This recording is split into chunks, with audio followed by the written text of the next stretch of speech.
الحمد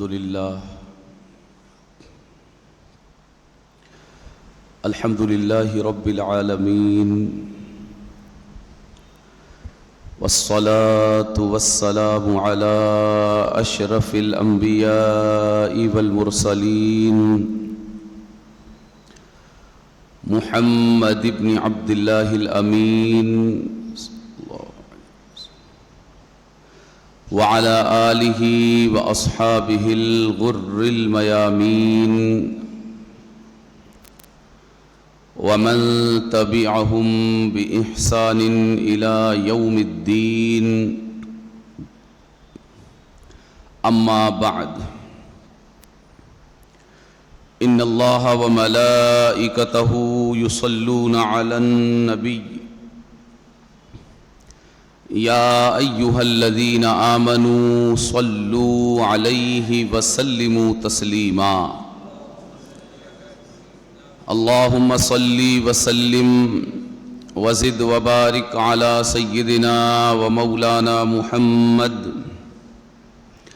وعلى آله وصحبه وبارك وسلم صلاة وسلاما عليك يا سيدي يا رسول الله صلی اللہ تعالی علیہ وسلم.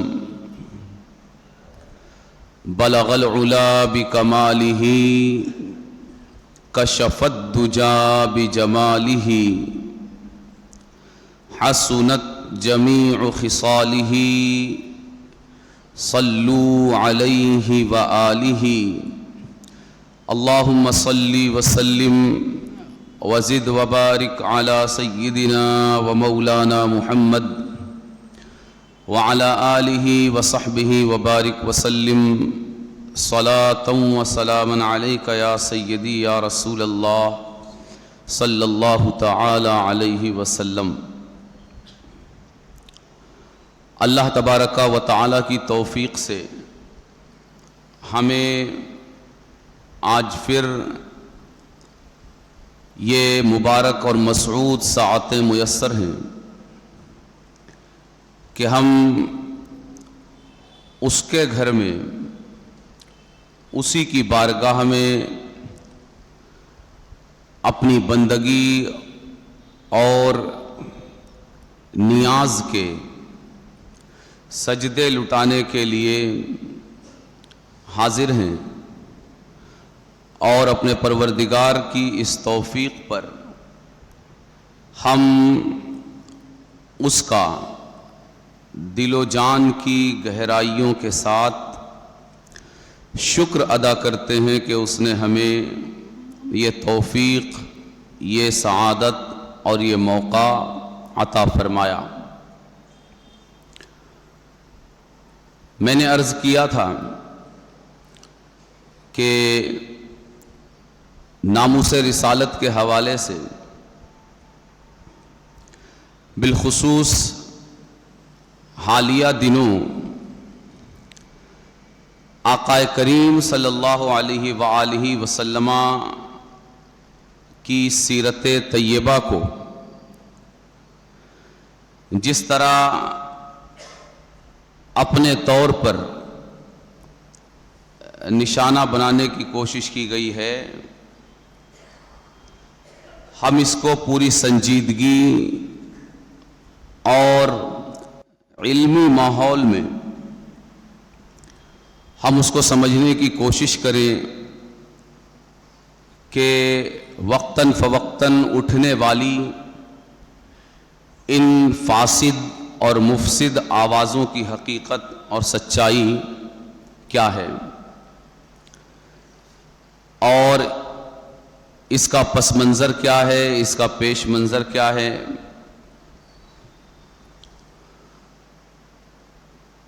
اور مزید ہم اللہ تبارک و تعالی کا شکر ادا کرتے ہیں اس کی اس توفیق پر کہ چونکہ یہ گفتگو مکمل طور پر آقا کریم صلی اللہ علیہ وآلہ وسلم کی سیرت طیبہ کے حوالے سے ہوگی،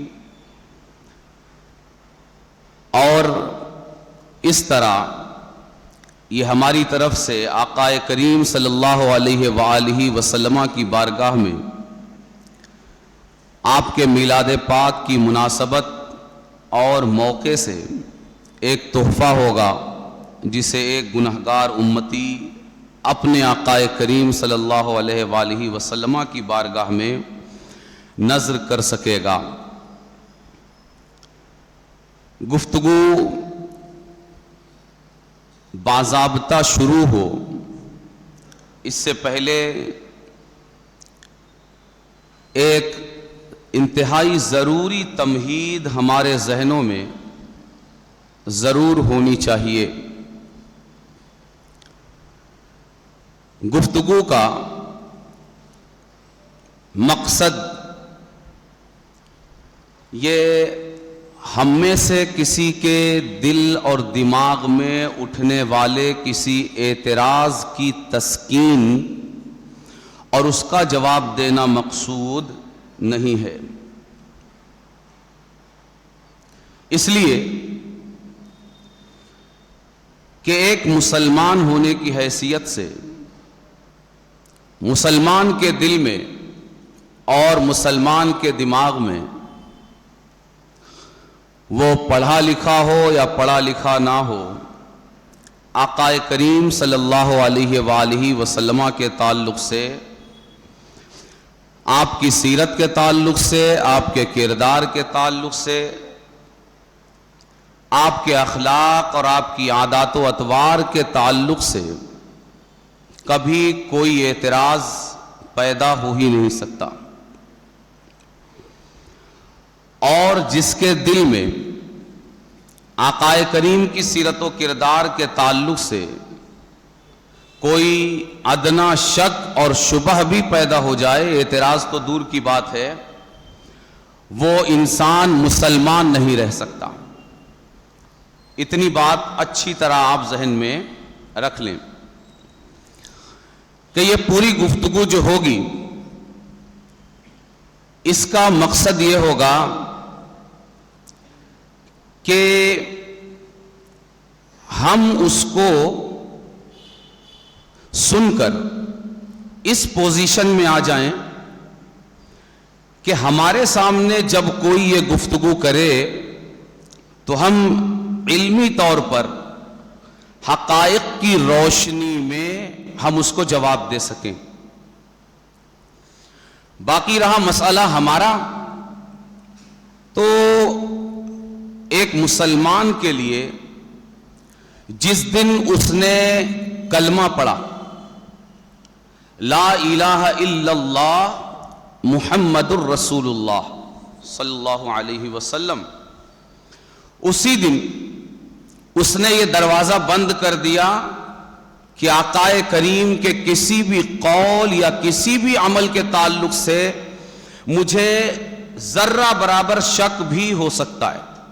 اسی دن یہ دروازہ اس نے بند کر دیا کہ اللہ کے علاوہ کوئی معبود نہیں اور آقا کریم صلی اللہ علیہ وآلہ وسلم اللہ کے رسول ہیں۔ بات سمجھ میں آئی؟ اس لیے کہ آقا کریم صلی اللہ علیہ وآلہ وسلم کو اللہ تبارک و تعالی نے معصوم بنایا۔ کیا بنایا ہے جی؟ معصوم، یعنی اس کا ہر قول اور ہر فعل، جس بات کا ہر قول اور ہر فعل رب کے ذمہ کرم پر ہو، ہر قول ہر فعل، یعنی اس کا ہر بولنا اور ہر کرنا رب کے ذمہ کرم پر ہو، ایسی ذات کو معصوم کہتے ہیں کہ نہ وہ رب کی مرضی کے بغیر کچھ بولتا ہے اور نہ ہی رب کی مرضی کے بغیر کچھ کرتا ہے۔ بات سمجھ میں آئی؟ اتنا سمجھ لینے کے بعد یہ بات واضح ہو جاتی ہے کہ ہمارے ذہنوں میں آقا کریم صلی اللہ علیہ وآلہ وسلم کی سیرت اور کردار کے تعلق سے کوئی سوال موجود نہیں ہے۔ کسی کے ذہن میں ہے؟ کوئی شک کوئی شبہ ایک مسلمان کے دل میں یہ نہیں ہو سکتا. بات سمجھ میں آ رہی ہے نا کہ ہم نے کلمہ پڑھا, کلمہ پڑھ کے ہم نے یہ کہا کہ آپ کا ہر کرنا اور ہر بولنا یہ ہم آنکھ بند کر کے تسلیم کریں گے, آنکھ کھولیں گے ہی نہیں. میں اسی لیے بار بار جو دہراتا رہتا ہوں نا اپنی گفتگو میں کہ آنکھ بند کرنا یہ صرف ایک ذات پر ہے, یہ اسی لیے تاکہ معصوم ذات اور غیر معصوم ذات کے درمیان فرق واضح ہو جائے. آنکھ اس کے قول اور فعل, اس کے کرنے اور اس کے بولنے پر بند کی جاتی ہے جو معصوم ہو, جس سے خطا ہو ہی نہیں سکتی, جس سے غلطی ہو ہی نہیں سکتی, نہ بولنے میں نہ کرنے میں. اللہ نے ہر پہلو, ہر اینگل, ہر جانب سے اس کی ذات کو محفوظ اور معصوم فرما دیا ہے, غلطی اور خطا کے امکان اور پاسبلٹی تک سے. یہ وہ ذات ہے جس ذات کی ہر بات اور ہر کام پر امت کے لیے آنکھ بند کر کے ماننا فرض ہے. جس نے بھی آنکھ کھولی وہ مسلمان ہی نہیں ہے. اس معنی کر کہ اگر اسے شک ہے کہ یہ کیوں کیا, اس معنی کر کے اسے اعتراض ہے کہ ایسا کیوں ہوا, تو وہ مسلمان ہی نہیں ہے. اس لیے کہ مسلمان ہوا ہی تب ہے جب اس نے اپنا سر اللہ اور رسول کے آگے خم کیا ہے اور اپنا دل جھکا دیا ہے اور اس نے یہ مان لیا ہے کہ سرکار آپ جو کرتے ہیں وہ اللہ کے اذن اور حکم سے کرتے ہیں, اور آپ جو فرماتے ہیں وہ اللہ کے اذن اور اللہ کے حکم سے کرتے ہیں. اس لیے ہمارے دل میں آپ کے کسی قول, کسی عمل, کسی فعل اور کسی بات کے تعلق سے اعتراض تو دور کی بات ہے, ادنا شک اور ادنا شبہ بھی نہیں ہے. یہ مان کر تو ہم کیا ہوئے ہیں, مسلمان ہوئے ہیں.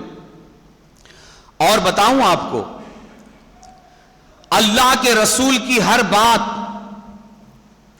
اور ہر کام یہ ہمارے لیے قانون, قاعدہ اور آخری درجے کے لائف سٹائل کی حیثیت رکھتا ہے. یعنی اللہ کے رسول کی کسی بات یا کسی کام کو دنیا میں کوئی ایسا ترازو بنا ہی نہیں جس پر ہم لے جا کر تولیں گے کہ یہ صحیح ہے یا غلط. بات سمجھ میں آ رہی ہے؟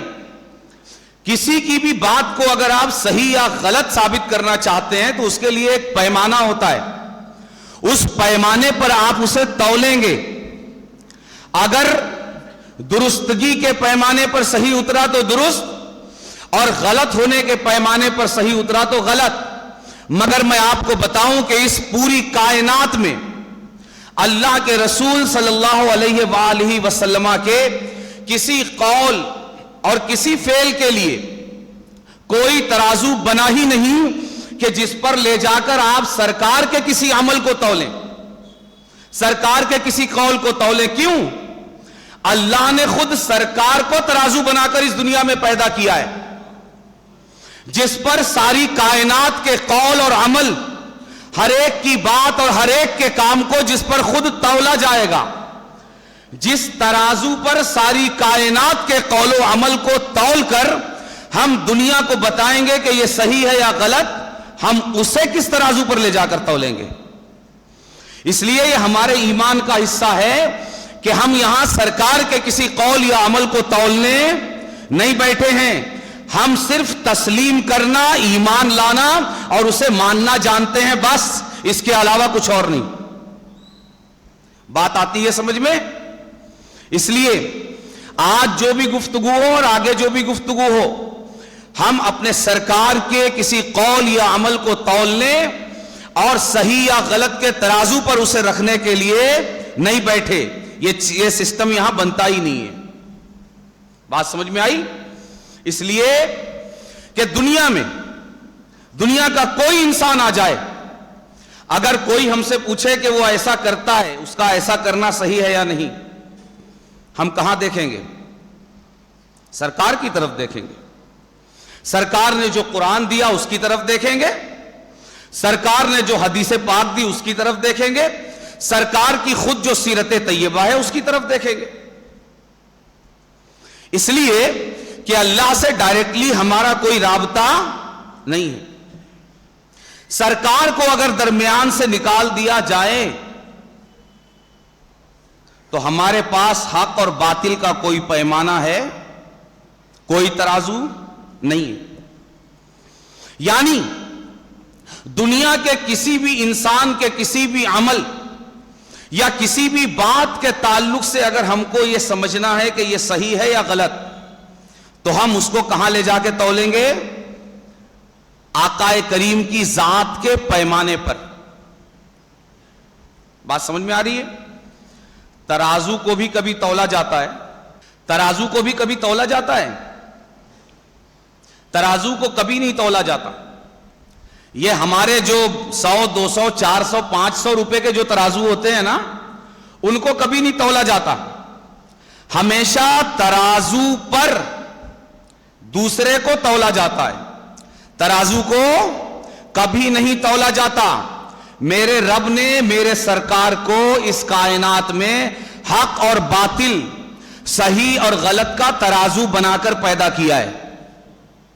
ساری کائنات کو اس ترازو پر تولا جائے گا۔ جو جس کی بات میرے سرکار کی بات کے مطابق ہوگی اس کی بات صحیح، جس کا کام میرے سرکار کے عمل اور کام کے مطابق ہوگا اس کا کام اور اس کا عمل صحیح، ورنہ کوئی ہوا کرے اس کا کام بھی ہم اٹھا کر پھینک دیں گے اور اس کی بات بھی ہم اٹھا کر پھینک دیں گے۔ کیوں؟ اس لیے کہ حق کا ایک ہی پیمانہ بنا ہے، سچائی کا ایک ہی ترازو اس دنیا میں آیا ہے جسے محمد الرسول اللہ کہتے ہیں۔ بات آئی سمجھ میں؟ ہم شراب کو اس لیے حرام سمجھتے ہیں کہ میرے سرکار نے اسے حرام فرمایا ہے۔ اس کو یاد رکھیے، اگر شراب کو میرے سرکار اگر ہمیں قرآن دے کر یہ نہیں بتاتے کہ رب نے قرآن میں شراب کو حرام کر دیا ہے، تو دنیا کی کوئی طاقت اس میں 1000 خرابیاں بیان کر سکتی تھی مگر اسے حرام قرار نہیں دے سکتی تھی۔ اگر ہمارا دین، ہماری شریعت اگر شراب کو حرام نہ کرتی تو کبھی بھی شراب پینے والے کو ہم گناہگار نہیں کہتے۔ بات سمجھ میں آ رہی ہے؟ ہم شراب کو حرام کس کے کہنے سے جانتے ہیں؟ سرکار کے کہنے سے، کہ سرکار نے ایک دن قرآن کریم کی ایک آیت کریمہ پڑھ کر بتائی کہ جبریل یہ لے کر آئے ہیں اور اس آیت کریمہ کے ذریعے اللہ نے شراب کو حرام فرما دیا ہے۔ ہم نے مان لیا کہ سرکار شراب حرام ہے۔ اب آج سے شراب جو بھی پیے گا وہ ایک حرام قطعی کا مرتکب ہوگا، گنہگار ہوگا۔ اسی طرح ہر گناہ کو ہم گناہ مانتے ہیں آقا کریم کے کہنے سے، اور ہر ثواب کے کام کو ثواب کا کام مانتے ہیں آقا کریم کے کہنے سے۔ جھوٹ 1000 برا کام ہو مگر ہم اسے گناہ دنیا کے کہنے پر نہیں مانتے۔ اس کو اچھی طرح سمجھ لیجئے، ہم اسے گناہ دنیا کے کہنے پر نہیں مانتے، بلکہ ہم اسے گناہ مانتے ہیں اس لیے کہ سرکار نے بتایا کہ اللہ نے اسے گناہ قرار دیا ہے، اس لیے ہم اسے گناہ مانتے ہیں۔ ہر گناہ سرکار کے فرمان کی بنیاد پر گناہ ہے۔ اب وہ سرکار نے قرآن دے کر بتایا ہو یا حدیث پاک دے کر بتایا ہو یا اپنی سیرت طیبہ کے ذریعے بتایا ہو، اس لیے ہم جو بھی گفتگو کریں گے اول بھی اور آخر بھی، وہ اس لیے نہیں کہ ہمیں کوئی شک شبہ اپنے سرکار کی سیرت کے بارے میں نہیں، وہ جو کرتے ہیں، وہ جو کہتے ہیں، وہ آخری درجے کی سچائی، حق اور حقانیت ہے، اس میں کسی طرح کے کوئی شک اور شبہ کی گنجائش نہیں ہے۔ خدا کی قسم ہمارے ایمان کا لیول یہ ہے، ہم دنیا کو یہ بتا دیں کہ ہم نے جس نبی اور رسول کا کلمہ پڑھا ہے، ہم اسے اس درجے میں مانتے ہیں کہ اگر ساری دنیا ایک طرف کھڑی ہو کر کہے کہ انہوں نے یہ صحیح نہیں کیا اور میرے سرکار ایک طرف کھڑے ہوں، تو ہم آنکھ بند کر کے ساری دنیا پر تھوکتے ہیں اور ہم یہ کہتے ہیں کہ تم ایک طرف کھڑے ہو، سرکار ایک طرف کھڑے ہیں، سرکار نے جو کیا ہے کل بھی وہی سچ اور حق تھا، اور آج تم سب ایک طرف کھڑے ہو تب بھی وہی سچ اور حق ہے۔ اس لیے کہ ہم اس ذات کے کسی قول یا عمل کی سچائی کو ہم کیا بیان کریں گے، اس کی سیرت، اس کے کردار، اس کے قول و عمل کی سچائی کی گارنٹی اس کے پروردگار نے لیا ہے۔ رب نے اسے نمونہ بنا کر اس دنیا میں پیدا کیا ہے۔ یہ گفتگو ہم مسلمانوں کے لیے ہے کہ آقا کریم کی ذات کیا ہے؟ ترازو۔ ہر برائی کو ہم نے سرکار کے کہنے سے برائی جانا، گناہ جانا، اور ہر اچھائی کو ہم نے سرکار کے کہنے سے اچھائی جانا اور ثواب کا کام جانا۔ اسی طرح اگر جن بنیادوں پر باطل اپنی گفتگو کرتا ہے اور اپنی بنیاد جن باتوں پر رکھتا ہے، اگر ہم ان بنیادوں کو ماننے لگے، مثال کے طور پر کوئی کہے کہ بچے کا ختنہ کروانا، ابھی بچہ پیدا ہوا اور آپ نے اس کا ایک پارٹ کاٹ کے پھینک دیا۔ بات سمجھ میں آ رہی؟ ختنے میں کیا ہوتا ہے؟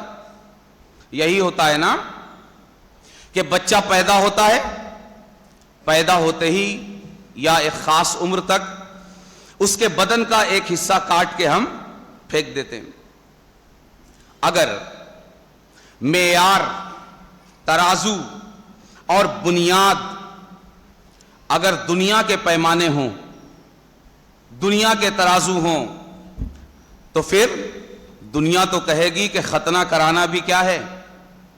غلط ہے، کہ ایک چھوٹی سی جان پر ظلم ہے، ایک چھوٹی سی جان پر ظلم ہے کہ وہ ابھی کھانا بھی نہیں مانگ سکتا، پانی بھی نہیں مانگ سکتا، اپنی ضرورتوں کا اظہار بھی اپنی زبان سے نہیں کر سکتا، اور آپ نے اس کے بدن میں زخم لگا دیا۔ ہم تسلیم کریں گے؟ بولیے، کریں گے؟ کیوں؟ اس لیے کہ ہمیں یہ سنت کہاں سے ملی ہے؟ آقا کریم صلی اللہ علیہ وآلہ وسلم کی بارگاہ سے ملی ہے۔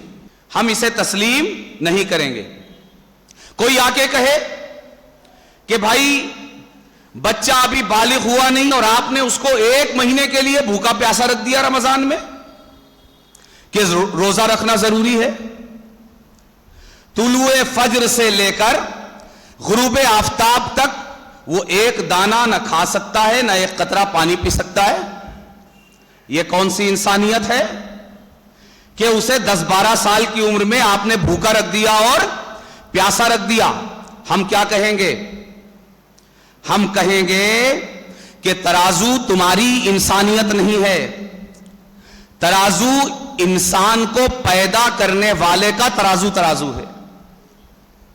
ترازو جس نے انسانیت کو پیدا کیا ہے، جس نے بشریت کو پیدا کیا ہے، جس نے انسان کو انسان بنایا ہے، اس کا دیا ہوا ترازو ہے، اور اس کا عطا کیا ہوا پیمانہ ہے۔ اس نے فرما دیا کہ بچہ یا بچی بالغ ہوا یا بالغ ہوئی، روزہ فرض ہے کہ اب طلوع فجر سے لے کر غروب آفتاب تک کھانا پینا اور اس طرح کی دیگر تمام چیزیں اس کے لیے ممنوع ہیں۔ آپ کی انسانیت کا قانون اور آپ کی بشریت کا قانون کیا کہتا ہے؟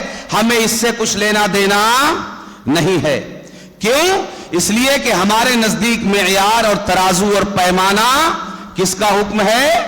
جس نے انسانیت اور بشریت کو پیدا کیا ہے، اور پیدا کرنے والا ہی اپنی مخلوق کی ہر کیپیسٹی کو بہتر جانتا ہے۔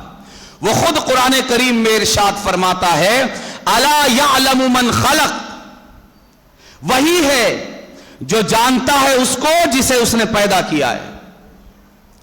اگر ایک کمپنی جو بے جان مشینوں کا پروڈکشن اپنی چار دیواری کے اندر کر کے مارکیٹ میں ڈالتی ہے، وہ یہ جانتی ہے اس کی کیپیسٹی کیا ہے، اسے کیسے چلانا ہے، کس طرح استعمال کرنا ہے، یہ کتنے دن چل سکتی ہے، کتنے دن کی اس کی گارنٹی دی جا سکتی ہے، کتنے دن کی اس کی وارنٹی دی جا سکتی ہے، تو کیا دنیا یہ سمجھتی ہے کہ اس پوری کائنات کے پیدا کرنے والے نے اس کے جانے بغیر اسے پیدا کر دیا؟ نہیں، وہ خود ارشاد فرماتا ہے الا یعلم من خلق، میں نے جسے پیدا کیا ہے میں اسے بہتر جانتا ہوں۔ اور وہ ایسا جانتا ہے کہ وہ اپنے جاننے کے بارے میں فرماتا ہے وَلَا يُحِيطُونَ بِشَيْءٍ مِّنْ عِلْمِهِ، کوئی نہیں ہے جو اس کے علم کے ذرے کا بھی احاطہ کر سکے اور گھیر سکے۔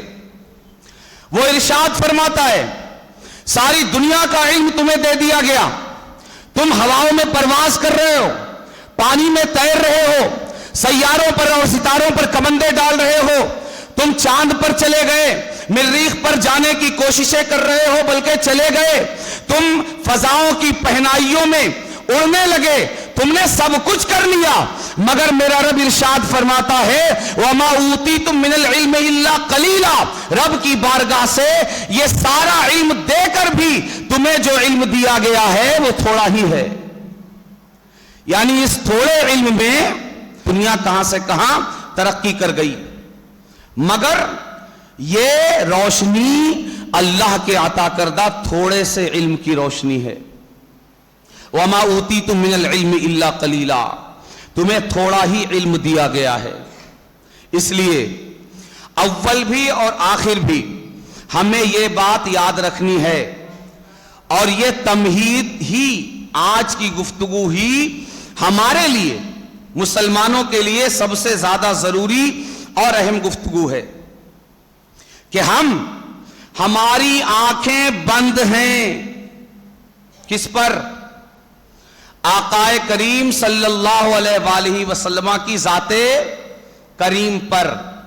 وہ جو کریں، جو بولیں، جو کروائیں، ان کے سامنے جو کیا جائے اور وہ خاموش رہیں، ہم پر، ہماری آنکھیں اس پر بند ہیں۔ اس کے تعلق سے جو آپ کے سامنے کیا گیا اور آپ خاموش رہے، یا جو آپ نے کسی کو کرنے کا حکم دیا، یا جو آپ نے خود کیا، یا جو آپ نے کہا، اس پر ہماری آنکھیں بند ہیں۔